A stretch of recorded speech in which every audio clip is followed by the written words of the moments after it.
Os mesmos lábios que cantam Maranata, vem, Senhor Jesus, também cantam glória a Jesus Cristo, o autor da minha fé. Nesse momento de louvor a esse Deus que é o autor e consumador da nossa fé. Vamos dar continuidade à nossa exposição do livro de Hebreus, 21ª parte de Hebreus, capítulo 10, chegamos aí ao versículo 19, vamos estudar hoje do 19 ao 25, Hebreus 10, 19 a 25, abram comigo então, vamos ler o texto. Tendo, pois, irmãos, intrepidez para entrar no Santo dos Santos, pelo sangue de Jesus, pelo novo e vivo caminho que Ele nos consagrou pelo véu, isto é, pela sua carne, e tendo grande sacerdote sobre a casa de Deus, aproximemo-nos com sincero coração, em plena certeza de fé, tendo o coração purificado de má consciência e lavado o corpo com água pura. Guardemos firme a confissão da esperança sem vacilar, pois quem fez a promessa é fiel.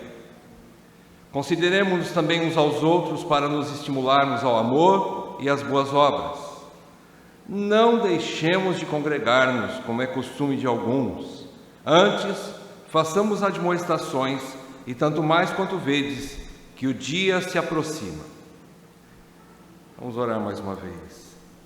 Ó Deus, Deus de toda graça, Deus soberano, abrimos agora a Tua Palavra com santo temor e também com santa expectativa de que possamos ouvir o que o Espírito diz à Igreja.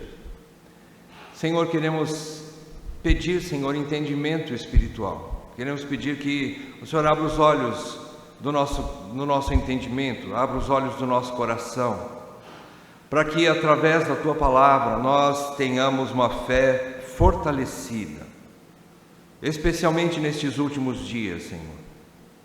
Pai, nós precisamos ter uma fé forte para podermos lutar nesse mundo, Senhor, e permanecermos de pé até que o Senhor venha. Ajuda a Tua igreja, fortaleça a Tua igreja e reanime a Tua igreja pela luz e pelas boas novas das Escrituras. Assim pedimos, Senhor, em nome de Jesus. Amém, Pai. Amém. Irmãos, nós vamos olhar para esse texto sobre o tema como desfrutar desse pleno acesso a Deus. Como desfrutar desse pleno acesso a Deus.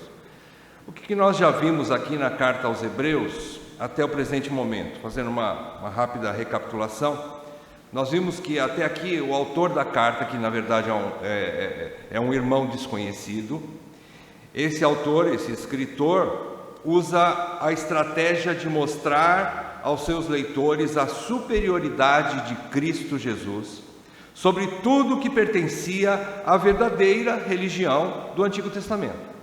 Cristo, então, é superior a tudo que pertencia à religião, ainda que legítima, mas agora ele mostra um novo caminho. E qual era o objetivo dessa carta? O objetivo dessa carta é firmá-los na fé em Jesus Cristo contra a apostasia que estava presente ali nos seus corações. O que estava acontecendo? Eles estavam sendo perseguidos, esses hebreus eram judeus convertidos ao cristianismo, que estavam sofrendo a primeira perseguição da época. A primeira perseguição não foi pelos romanos, as grandes perseguições romanas aconteceram depois. Aqui ainda era a perseguição dos seus próprios patrícios judeus, que permaneceram no judaísmo e achando que eles estavam se desviando de Deus e assim traindo o Deus do Velho Testamento, eles começaram a perseguir de maneira sangrenta até. Você vê o caso de Estevão lá no livro de Atos. Ele foi morto, apedrejado pelos seus próprios irmãos, pelos seus próprios patriotas ou compatriotas, né? Judeus também. Então todos os judeus que se converteram ao cristianismo naquela época estavam sofrendo isso. Mas esse autor quer mostrar que voltar ao judaísmo seria voltar à religião de promessas e esperança futura, sendo que a hora agora não era mais para isso.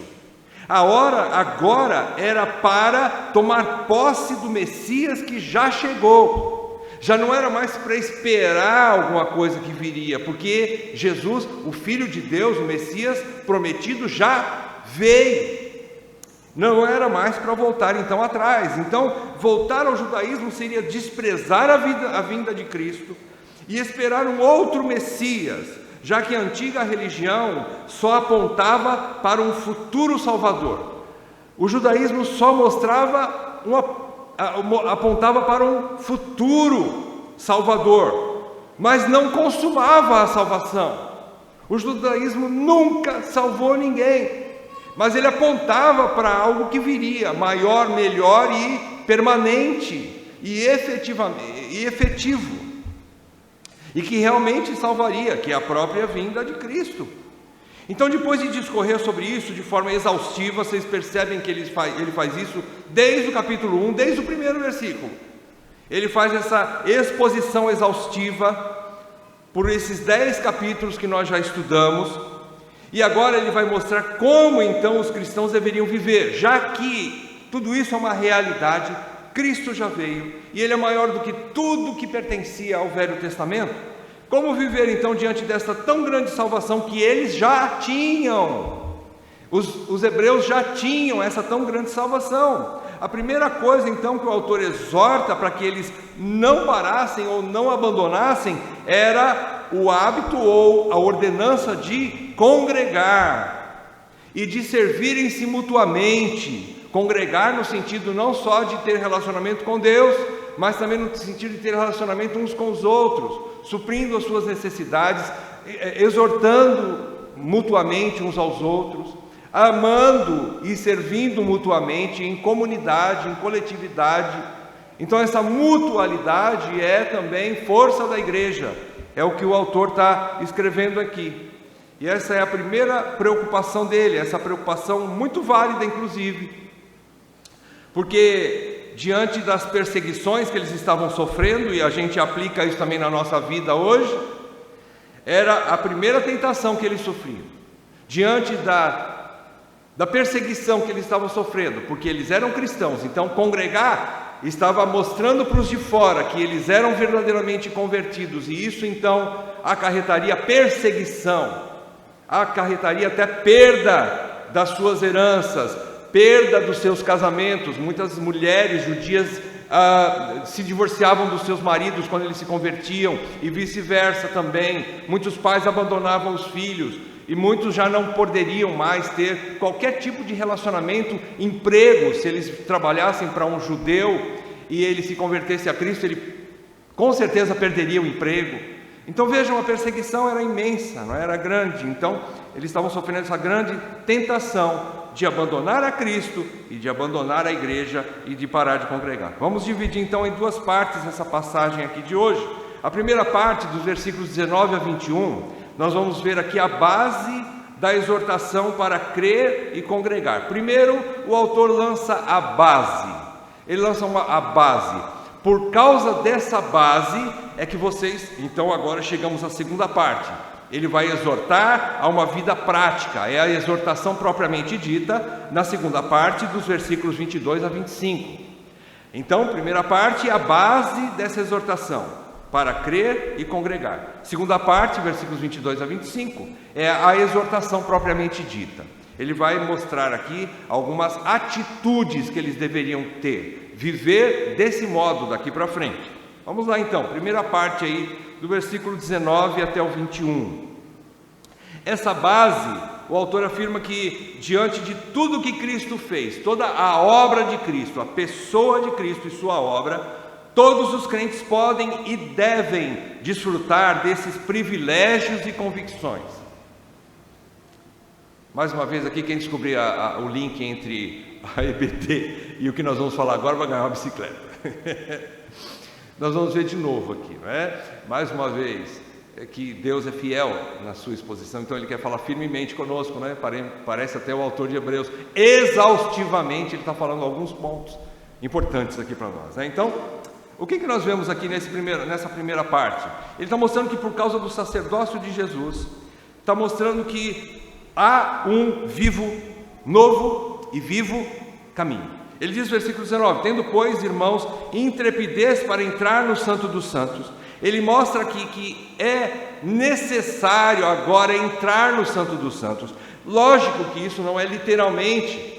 Ele já explicou, nós vimos nas aulas passadas, que esse Santo dos Santos, o verdadeiro local de adoração, comparando com o tabernáculo, lembram-se qual era o Santo dos Santos no tabernáculo antigo? Havia o lugar santo, e a parte mais interior, onde estava a Arca da Aliança, era um lugar fechado por um véu, e onde o sacerdote, somente uma pessoa entrava uma vez por ano, ali naquele lugar, chamado Lugar Santíssimo ou Santo dos Santos. Havia um véu, e aquele véu não permitia, era proibida a entrada de qualquer pessoa. Ficava fechado aquele recinto chamado Santo dos Santos o ano inteiro, e só uma vez por ano alguém entrava lá para fazer um serviço rapidamente e já saía, não ficava lá e já saía. Agora o autor fala: entre. Que contradição! O judeu no Antigo Testamento não podia nem pensar em chegar perto daquele véu. Só o sacerdote podia entrar, e ali é proibido, e a lei dizia: quem entrar aqui morrerá. Agora o autor fala assim: fique à vontade, entre. Ele está mostrando aqui que a nossa vida agora é uma vida na presença de Deus o tempo todo. Ele está mostrando aqui que agora nós entramos com intrepidez, ao contrário da época dos judeus, quando eles tinham medo, nem pensavam em entrar no Santo dos Santos. Agora o autor fala: entre sem medo algum. Você é filho, você entra na presença do teu pai, você entra na presença do teu papai. Ele está dizendo: através de quem? Por causa do teu mérito? Não, por causa do sangue de Jesus. Então nós vivemos corandeu, é o termo, no Santo dos Santos, na presença de Deus. Corandeu, você vive na presença de Deus o tempo todo, em intimidade com Deus, no relacionamento íntimo com Deus, por causa do sangue de Jesus Cristo derramado. Versículo 20: pelo novo e vivo caminho que Ele, Jesus, nos consagrou, ou seja, nos entregou, Ele nos confiou. Ele consagrou pelo véu, isto é, pela sua carne, pelo seu corpo. Quando Jesus morreu na cruz e o seu sangue foi derramado, ali, o que aconteceu lá dentro do templo que havia naquela época? Naquele exato momento em que Cristo entregou-se à morte, e Ele expirou na cruz, e Ele gritou: está consumado, rendeu o seu corpo, rendeu a sua vida na cruz. O que aconteceu dentro do Santo dos Santos, lá do tabernáculo, do templo? O véu se rasgou de baixo para cima? Não, de cima para baixo, como se Deus tivesse pego lá nas pontas daquela cortina e feito assim, rasgou de cima para baixo. É muito simbólico isso, é muito importante isso. É para se considerar. Deus abriu ali o Santo dos Santos dentro do templo, mostrando que muito mais do que isso, lá nos céus, Ele abriu para os filhos. Para os filhos Ele abriu. Então, aqui nós vemos que por causa desse sacrifício de Jesus pela sua carne, pelo seu sangue, nós temos um novo e vivo caminho. O que significa um novo e vivo caminho? Esse caminho já não era conhecido de Deus? Sim, mas não havia ainda sido manifestado. Se você pega lá em 1 Pedro capítulo 1, 16 a 18, de 1 Pedro, desculpa, eu me confundi, capítulo 1, de 18 a 20, ele diz assim: sabendo que não foi mediante coisas corruptíveis, como prata ou ouro, que fostes resgatados do vosso fútil procedimento que vossos pais vos legaram. Eu estou falando 1 Pedro, tá? 1, 18 a 20.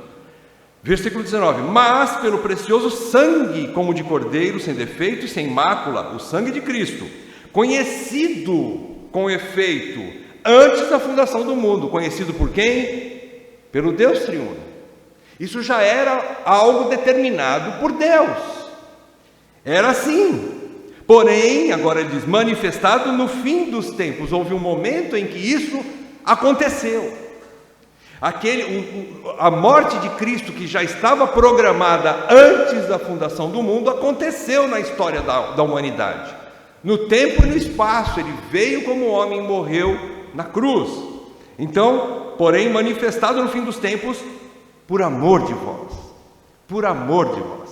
O Pai abriu, como nós vimos nessa manhã, por amor incondicional, para os filhos, incondicionalmente, independente de quem são os filhos. Não é por mérito teu ou meu ou de qualquer outro filho de Deus, que realmente é filho de Deus, mas é pela graça, por amor. Ele fez isso porque nos ama. Então ele abriu esse novo e vivo caminho. Novo e por que vivo? Porque ele conduz à vida. Ele conduz à vida. Ele está qualificando esse caminho. Esse caminho ele tem uma qualificação. Ele é novo porque ele foi manifestado agora, recentemente, no tempo do homem, no tempo, no cronos humano. E ele também é vivo porque este é o caminho. Lembra-se que Jesus disse em João 14? Ele diz que ele é o caminho. E esse caminho conduz para a vida, a verdadeira vida, a vida eterna. Não tem outro caminho, não tem outro caminho. Então é isso que o autor está dizendo, esse caminho conduz à vida, para entrar no Santo dos Santos, para ir além do véu que ele nos consagrou, versículo 21, e tendo também grande sacerdote sobre a casa de Deus. Então ele recorda de novo as 3 coisas que ele ensinou aqui nos últimos capítulos, do capítulo 8 até o capítulo 10 de Hebreus. Ele recorda que há um lugar santíssimo, Santo dos Santos, que é o verdadeiro. É esse aqui o lugar onde nós entramos agora, no Santo dos Santos verdadeiro, ou seja, na presença de Deus. Por conta de quê? De um sacrifício verdadeiro. Qual é o sacrifício verdadeiro? A morte do Cordeiro Santo de Deus. Já não são mais aqueles animais do Velho Testamento, mas agora é o verdadeiro Cordeiro Santo de Deus, pela mediação do sumo sacerdote. Quem é o verdadeiro sumo sacerdote? Jesus então, ele é o sumo sacerdote, ele é o mediador, ele nos ministra para que nós entremos agora, não mais o sumo sacerdote no Antigo Testamento. Ele entrava sozinho uma vez por ano no lugar santíssimo, mas ninguém entrava junto com ele. Agora Jesus nos põe no colo e nos leva para dentro do Santo dos Santos com ele, em Cristo. É um sumo sacerdote diferente, porque ele leva os adoradores do seu Pai para dentro do santo lugar, coisa que nenhum outro sumo sacerdote no passado fez. E agora ele nos coloca na presença do Pai. E ele também é o próprio, além de ser sumo sacerdote sobre a casa de Deus, ele é também o próprio sacrifício. Porque sem sangue não há remissão de pecados, e uma vez remidos do pecado, lavados do pecado, por conta de quem? Do sangue de Jesus Cristo. E esse sangue pagou o preço para que nós pudéssemos entrar além do véu, estar na presença de Deus de novo, restaurado agora na presença de Deus. Então ele nos coloca lá dentro por conta disso. Então o autor diz: vocês têm todo esse acesso. Então, quando o véu foi rasgado de alto a baixo, naquele momento, nós temos livre acesso. O pecador crente tem livre acesso à presença de Deus. E porque ele é esse sumo sacerdote diferente dos outros, ele não entra sozinho, mas ele entra junto com os que creem nele. Ele coloca os crentes na presença de Deus. Aqueles que estão nele também permanecem na presença de Deus o tempo todo, diferente do sacerdote do Velho Testamento. Entrava uma vez por ano, cumpria ali o sacrifício exigido pela lei e saía, nem ele ficava. Mas agora Cristo entrou e ficou. E quem ficou junto com ele lá? A igreja, os eleitos estão na presença de Deus de novo. Glorioso, não é? Então, segunda parte, versículo 22 em diante, ele vai falar: já que vocês têm esse acesso, Já que Cristo fez tudo isso por vocês, já que vocês então têm essa liberdade de viver corandeu, de viver na presença de Deus o tempo todo. Não é que você vem para a igreja e você está na presença de Deus. Não, você acorda e dorme e o tempo todo, é 24 horas na presença de Deus. Ninguém escapa de estar na presença de Deus. Leia o Salmo 139. Ninguém fica longe da presença de Deus. Ninguém se oculta de Deus. Deus é onipresente. O que significa onipresente? Está em todos os lugares ao mesmo tempo. Quem pode se esconder de Deus?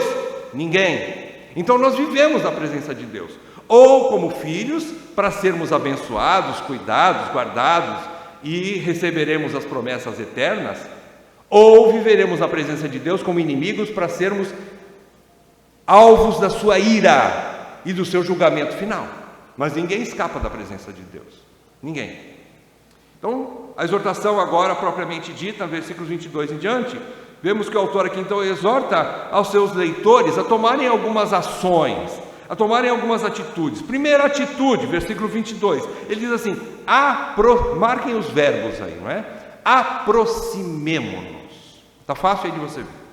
Aproximemos. Primeira questão é, ou primeira exortação, primeira ação daquele que toma posse pela fé do que Cristo fez por ele. Aproximemo-nos com sincero coração, em plena certeza de fé, tendo o coração purificado de má consciência e lavado o corpo com água pura. Ele quer dizer assim, antigamente, ninguém tinha o véu rasgado diante de si.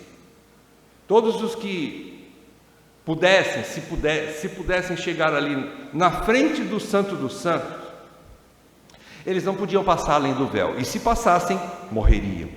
Por quê? Porque ninguém entra na presença de Deus, como Deus falou para Moisés, tira as sandálias, porque esse lugar onde você está pisando é santo. Ninguém fica na presença de Deus sem ser purificado dos seus pecados.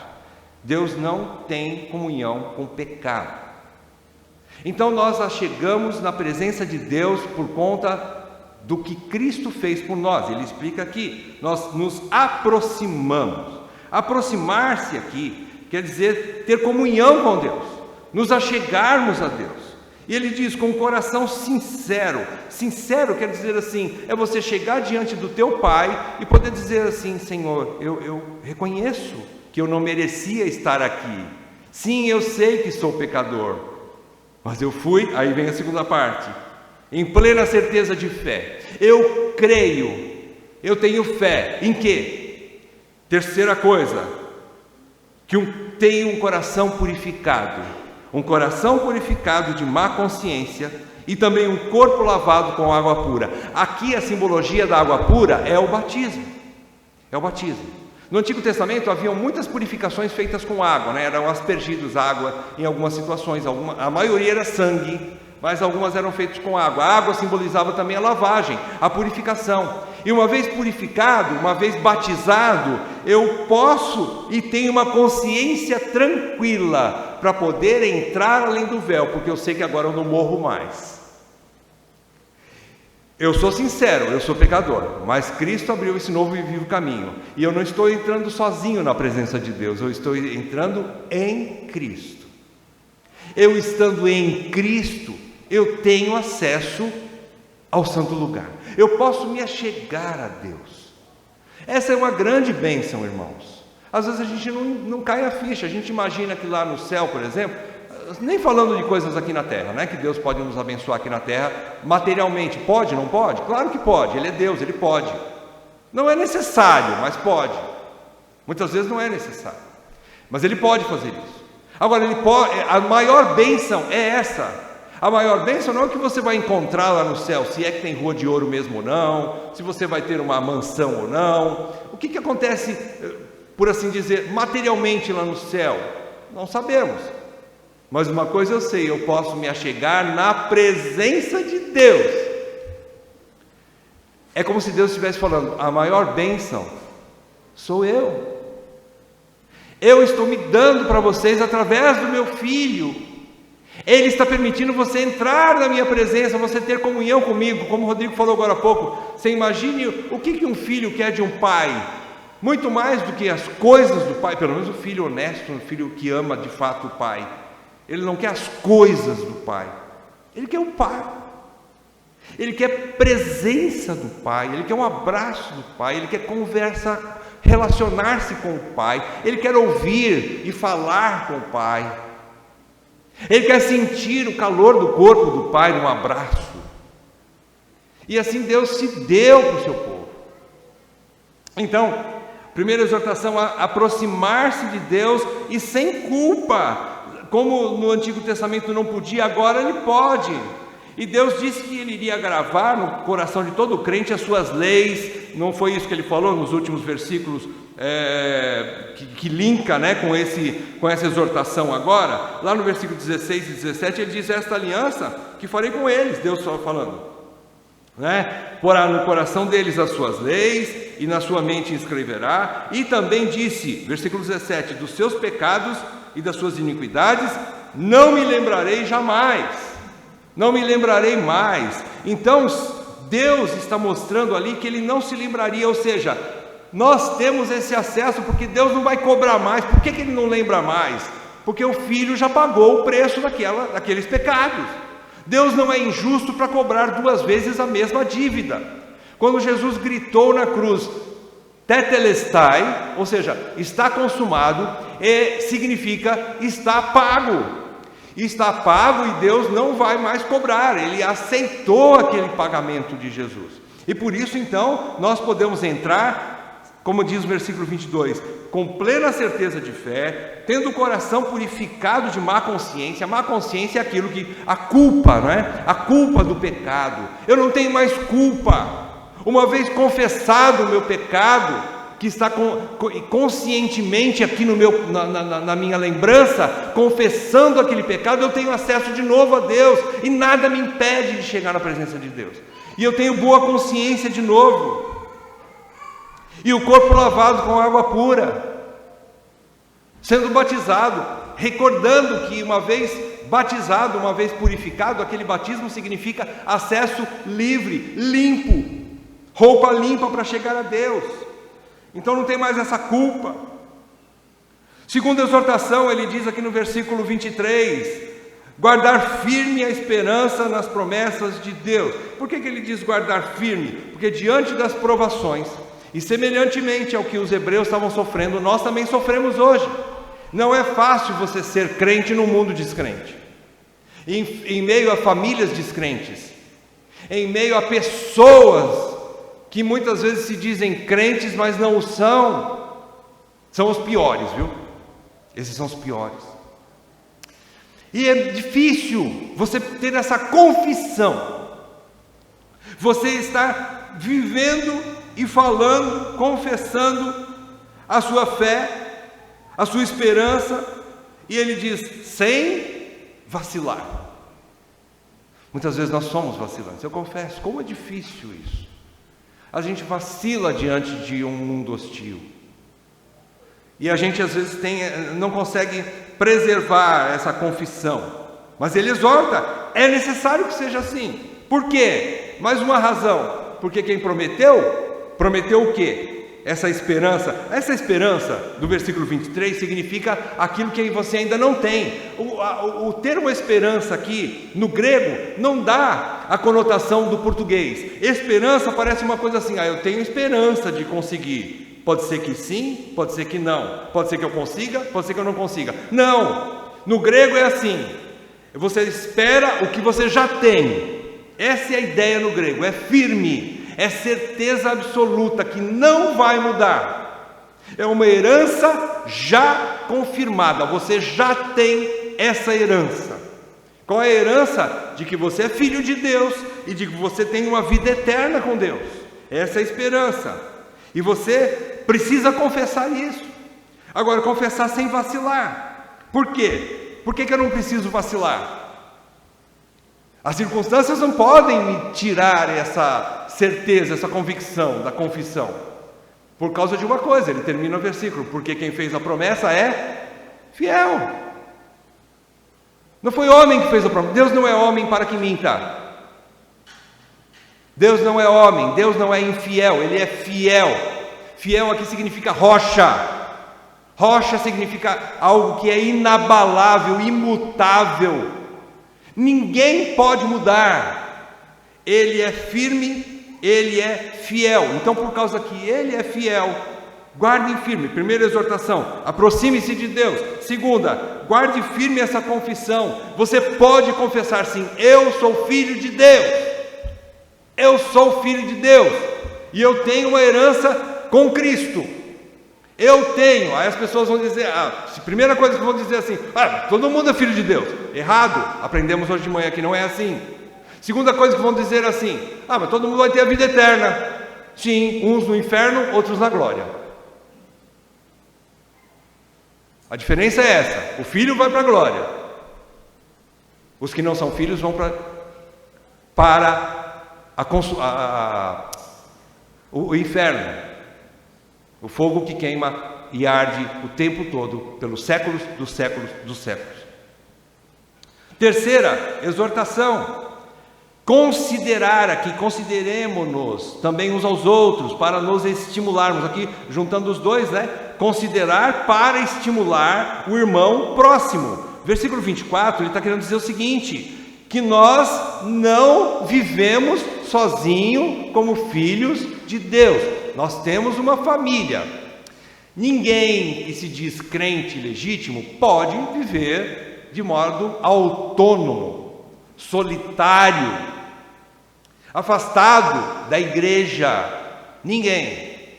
Por isso então ele diz, consideremos-nos também uns aos outros para nos estimularmos ao amor e às boas obras. A terceira exortação aqui é que Deus aquecerá o coração de alguns para que auxiliem, ou ele diz aqui, sirvam de suporte para os desestimulados, para aqueles que estão desanimados, para que voltem esses também ao amor e também sirvam a igreja. Ele coloca as duas coisas juntas, ao amor e as boas obras. Por quê? Porque Tiago diz que, primeiro, a fé sem obras é morta. Mas João, na sua primeira carta, também diz assim, aquele que ama, mas não serve o seu irmão, mente. Então não há amor sem prática. O amor é prático. O amor pratica boas obras. O amor se interessa pelo outro. E ele está falando aqui do convívio familiar da igreja. Há pessoas cristãs que gostam de fazer mesmo auxílio para os de fora. Não é proibido fazer. Só é hipocrisia quando você não faz dentro primeiro. É a mesma coisa com uma família. Eu tinha muito disso. Às vezes eu gostava de dar presentes bons para uma pessoa que casou. A noiva merece um presente legal no casamento, né? Vou dar um presente bom para aquela noiva, né? Mas a esposa às vezes não tem aquilo que eu dei para outra mulher. A gente tem que aprender isso. Primeiro os da casa, primeiro os domésticos da fé. Primeiro aquele que é próximo. E eu não estou falando aqui, mas é também da igreja. Sim, mas existe um corpo, não é? E não existe uma igreja local que você está alocado, por assim dizer, dentro daquela igreja.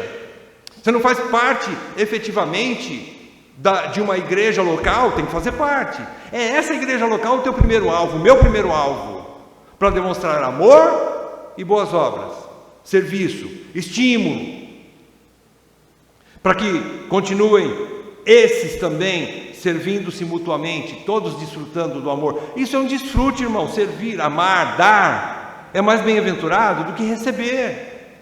Então a gente está estimulando aos irmãos que não têm essa prática de amar e servir, amar e praticar as boas obras, para que eles também possam curtir o que é a verdadeira alegria, como Paulo diz lá em Atos. Quem dá, quem reparte, ainda que seja o pouco que tem, ele é mais alegre do que o outro que não dá, que retém, ou até mesmo aquele que recebe. Quem recebe fica muito feliz, é óbvio, fica muito grato e louva a Deus porque recebe, faz parte. Mas aqui Paulo diz lá em Atos que quem dá é mais alegre. E aqui o autor está dizendo assim, vocês têm que se estimular. Isso é uma alegria que estimula. Então a vida cristã é uma vida de estímulo mútuo, de mutualidade. Por último, quarta exortação, ele diz que é importante admoestar a todos para congregar. Não deixe de congregar. Ele diz: não deixemos de congregar-nos, como é costume de alguns. Infelizmente,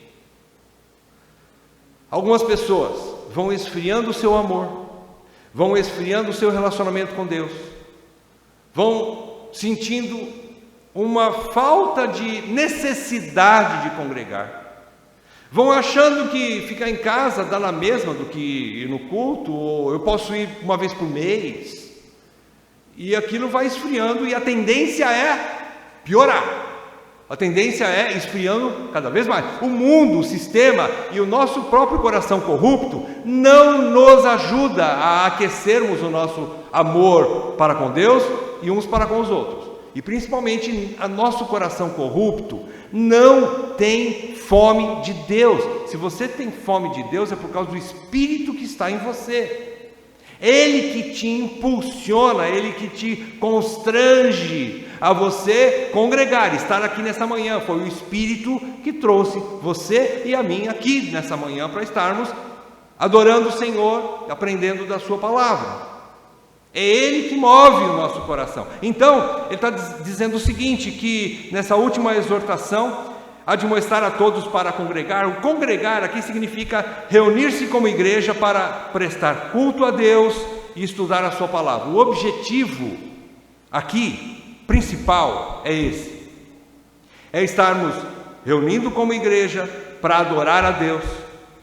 Em primeiro lugar, nós estamos aqui para adorá-lo. Ele é digno de adoração.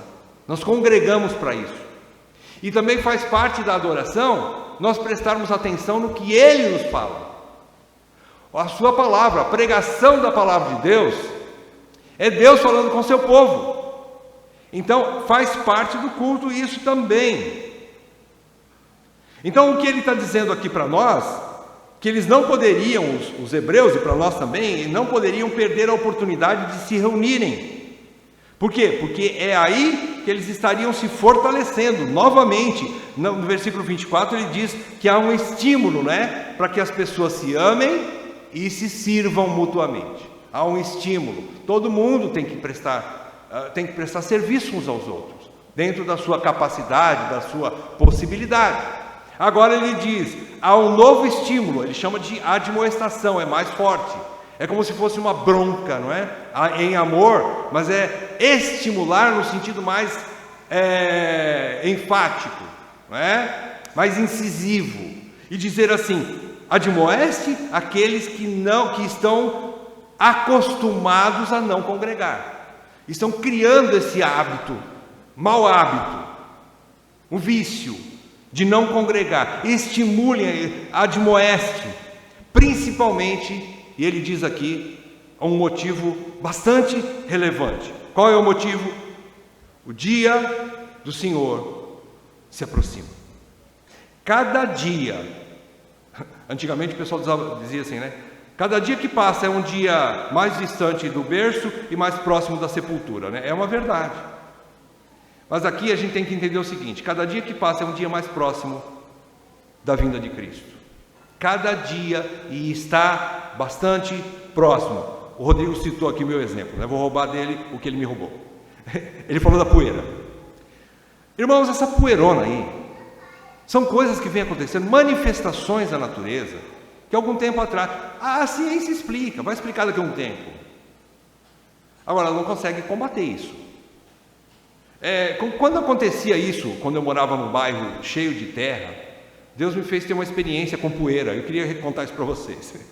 Deus me fez ter uma experiência com poeira. Eu morava num bar. Agosto, mês de ventania, e era uma ventania tremenda. E a minha casa parecia que tinha Todd, sabe o Todd? Nescau jogado em cima da mesa, assim. Passava a mão assim, era poeira pura, né? Dava para juntar assim com a mão, de tanto pó que tinha no lugar que eu morava, né? E uma vez eu confessei diante dos irmãos da igreja, eu falei: olha, irmãos, eu me sinto menor do que o grão deste pozinho lá, porque eu não aguento isso mexe tanto comigo, isso me incomoda tanto, aquela sujeira toda.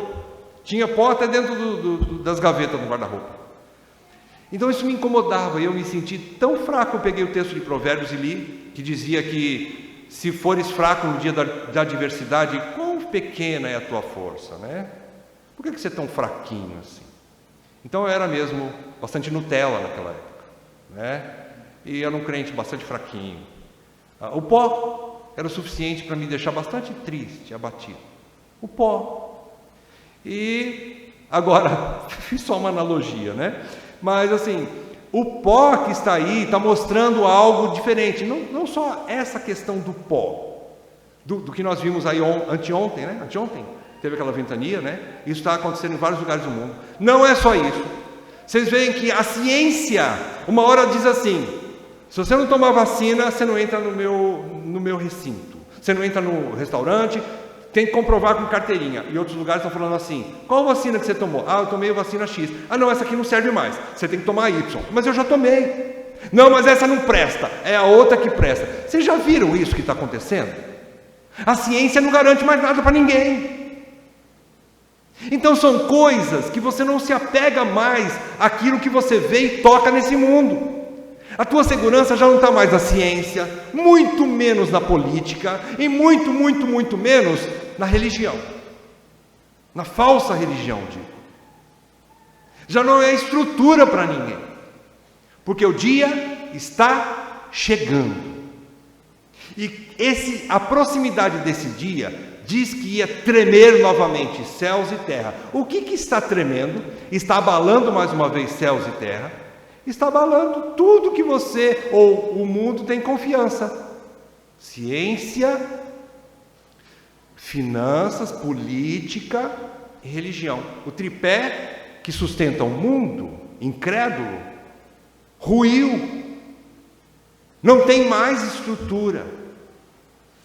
Então, esse dia está próximo. Por causa disso, então, nós temos que voltar para cá, olhar numa esfera mais próxima. Você não vai salvar o mundo, mas você pode salvar teu irmão da igreja que não está congregando.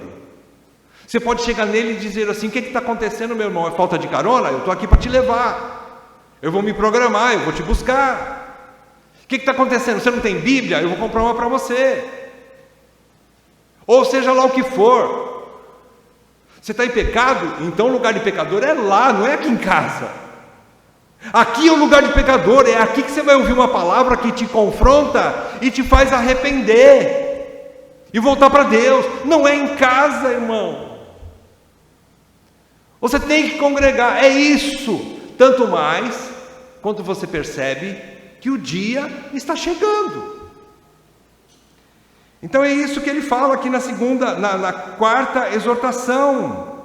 Tanto mais quando você vê isso, é dever então de todos nós, irmãos. Ele não está falando para a liderança, ele está falando para todos os hebreus, a igreja dos hebreus. Exortem-se mutuamente.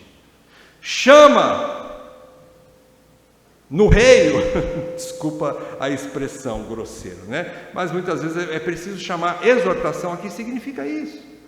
Fala sério com o irmão que está afastado, para que ele caia em si, se arrependa e diga: é verdade, irmão, você tem razão, obrigado por me exortar. Eu quero voltar urgente para a casa do Pai. Eu quero voltar, o Espírito pode usar você para isso. Então, resumindo, as exortações aqui que o autor de Hebreus nos dá. Primeiro, aproxime-se de Deus pela oração e leitura da palavra. Pela oração e leitura da palavra, né? Quando você ora, você fala com Deus. E quando você lê as Escrituras, Deus fala com você. Isso chama-se relacionamento. Você mantém um relacionamento com Deus. Relacionamento é isso. E isso sem culpa nenhuma, porque você pode entrar no santo lugar. Você já está no santo lugar em Cristo. Toma posse disso, é o que o autor está falando, né? Então, aproxime-se, toma posse, relacione-se com Deus. Quantos de nós não sabem se relacionar com Deus aqui? Já foram batizados, mas não ora, não estuda a palavra, e tem uma vida morna, uma fé frágil, porque não se relaciona com Deus. Segunda exortação, guarde firme essa confiança nas promessas de Deus. Ele é fiel, Ele fez a promessa e Ele é fiel. Guarde firme. Se você tiver que falar e confessar, eu tenho a vida eterna, porque eu sou filho de Deus, confesse diante dos homens, seja de quem for. Porque quem fez essa promessa para você? Foi Deus, e Ele não falha. Terceira exortação, estimule-se mutuamente ao amor e ao serviço fraterno. Estimule-se. Irmão, irmã, vou dizer uma coisa para você. Não é pecado alguém chegar em você e falar assim: irmão, eu vou fazer um bolo, sei lá, vou inventar aqui, né? Vou fazer um bolo e vou levar lá na igreja para a gente vender em pedaços e juntar dinheiro para comprar material para a igreja. Alguma coisa está faltando lá. Você pode me ajudar? É um estímulo. É um estímulo. Participa. Alguma coisa você pode fazer. Estou dando um exemplo bastante rasteiro, né, irmãos? Mas todos nós podemos participar. A Bíblia diz, capítulo 4 de Efésios, que o corpo cresce e aumenta e é edificado, o corpo falando da igreja, né? Ela cresce segundo o auxílio de toda a junta e conforme a ação de cada parte. Ação significa participação. De alguma forma você participa da edificação da sua igreja local, né? Então há esse estímulo. E quando alguém te chama para estimular, não ache mal não. Não ache ruim. Fale assim: obrigado, irmão, pela tua exortação. Obrigado por estar me chamando e despertando, que eu sou tão lento em pensar nessas coisas. Tão devagar, tão egocêntrico, penso tanto nas minhas coisas e não consigo pensar nas coisas do reino. Mas eu quero. Seja humilde, aceite a repreensão. Da mesma forma, a última parte, ele diz: exorte os faltosos a participarem dos cultos da igreja. Se você está... Eu sei que todos aqui não estão, né? Mas hoje estão presentes, mas se você sabe de alguém, exorte aquela pessoa. Exorte aquela pessoa que está faltando. Às vezes ela não é muito regular. Às vezes tem motivos para isso, é verdade. Às vezes está doente, às vezes tem algum outro motivo justo para faltar. Eu entendo, todos nós entendemos e ninguém pode cobrar isso. Por isso que tem que ser em amor, né, irmão? Tem que ser com discernimento, com sabedoria e em amor. Mas exorte a pessoa, porque é aqui, o autor está dizendo assim, porque é na igreja que você vai ser fortalecido, e a apostasia vai ficar do lado de fora da tua vida, é quando você congrega. Então, vamos às conclusões. O que o autor nos ensina então? Que ele está dizendo o seguinte: já que você, agora aplicando para nós, já que você tem esse novo e vivo caminho para entrar para sempre na presença de Deus, você tem esse novo acesso na presença de Deus, aberto por quem? Pelo sangue do verdadeiro sacrifício. Ele mostrou, não é por seu mérito, mas pelo sangue de Jesus, mediante ou mediado pelo perfeito sumo sacerdote. Quem é o perfeito sumo sacerdote? É o mesmo sacrifício, Jesus Cristo, que rasgou o véu que proibia a tua entrada no verdadeiro santuário, rasgou de alto a baixo. Já que você tem tudo isso, meu irmão e minha irmã, em quem você vai depositar a sua fé, se não for em Jesus Cristo? Em quem você vai confiar, se não for em Jesus Cristo? Só por Jesus Cristo você pode ter uma consciência tranquila e um coração sincero diante de Deus, sem medo de estar na presença de Deus. Só em Jesus Cristo. Não há outro caminho vivo, não há outro novo e vivo caminho. Só Ele é o único caminho. Só por Jesus Cristo você tem isso e uma consciência pura, porque o sangue dele é poderoso e já te lavou de todo o pecado. Só por Jesus Cristo você pode confessar sem vacilar, para quem quer que seja, irmão, irmã, para quem quer que seja, você pode confessar: eu sou filho, filho de Deus. Eu posso confessar sem vacilar, sem ter medo, sem olhar para a pessoa e falar: nossa, ele é um advogado, ele é um juiz, ele é alguém, né, um político de alto escalão aí. Não, você pode confessar diante de qualquer um, sem vacilar, que você é filho e você tem uma herança eterna. Você pode confessar isso, que você tem uma esperança inabalável nas promessas de um Deus que é fiel e não pode mentir. Só por meio do corpo de Cristo, só por meio do corpo de Cristo, você pode receber estímulo para congregar, para amar, para servir e fazer o bem aos seus irmãos na fé, e ajudar a outros que também estão fracos na fé. Isso só acontece na igreja, irmãos. Desigrejado não tem isso. Desigrejado até nem pode ser contado como crente, né? Porque o padrão de Deus é igreja, congregue. Não existe crente desigrejado, ele é um incrédulo, ele é um apóstata. Não existe alguém que está fora da igreja propositalmente, conscientemente, e diga assim: eu não preciso da igreja, mas eu leio a Bíblia em casa sozinho, eu oro sozinho em casa. Não existe. O termo desigrejado é só para a gente compreender, mas não existe. Esse tipo de gente não é crente verdadeiro. Pode acontecer, como o Rodrigo leu agora há pouco, que o filho pródigo, ele se afaste do pai por um momento, mas depois de um tempo, ele mesmo cai em si, o Espírito Santo o atrai de volta, e ele volta para casa, volta para a igreja. Mas se ele permanecer lá fora e dizer: eu estou bem, eu com Deus aqui, estou bem sozinho, está nada. Ele é um apóstata, se ele permanecer nessa situação. Então, já que tem tudo isso, não abandone Cristo e sua igreja, meu irmão. Não abandone Cristo e sua igreja. Você nunca encontrará refúgio seguro e eterno contra esse mundo hostil e contra os inimigos da sua fé em outro lugar. Você só encontra isso na igreja. Mas a igreja tem um monte de gente chata. Mas a igreja tem um monte de hipócrita. Mas a igreja é cheio de gente imperfeita. Junte-se ao time. Você é a mesma coisa. Bem-vindo à casa do Senhor. A igreja não é um museu de santos. Ela é uma oficina de pecadores.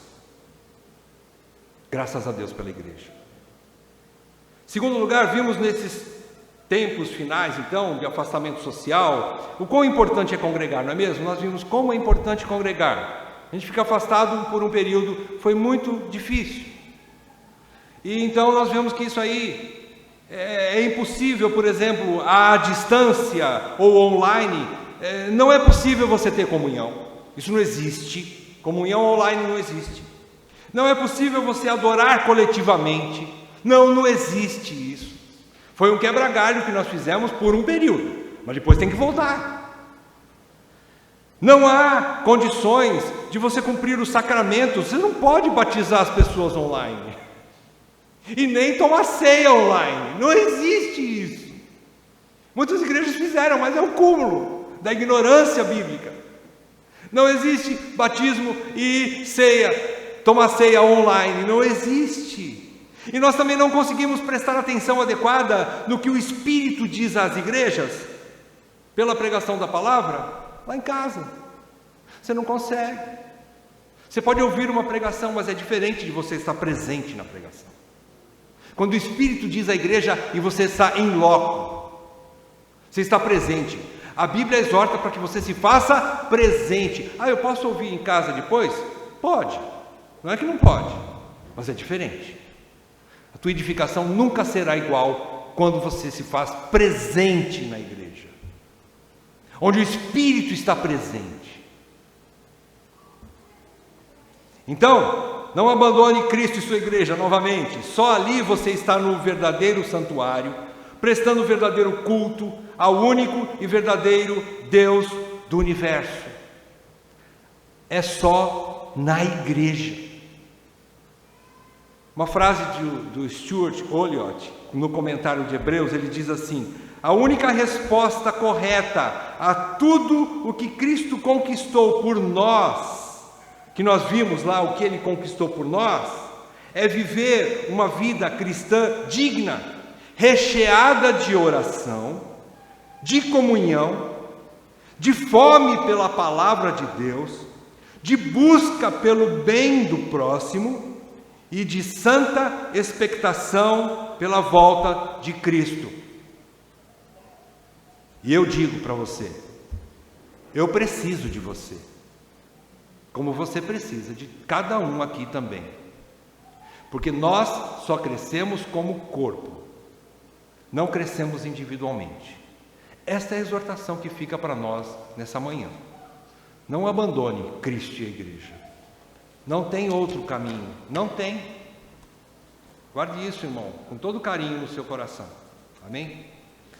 Pai, obrigado, Senhor, pela Tua palavra, que é a verdadeira exortação do Espírito. Que nós possamos guardar essa palavra que foi ministrada nessa manhã, para que possamos nos arrepender dos nossos maus caminhos.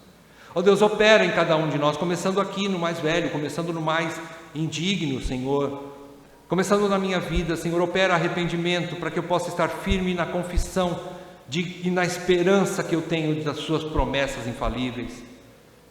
Também segura-nos, Senhor, para que não deixemos de congregar, que isso não vire costume em nossas vidas, Senhor. E que nos ajudemos mutuamente, exortando-nos para que congreguemos e continuemos fazendo o amor e as boas obras, como assim o Senhor quer dos Teus filhos.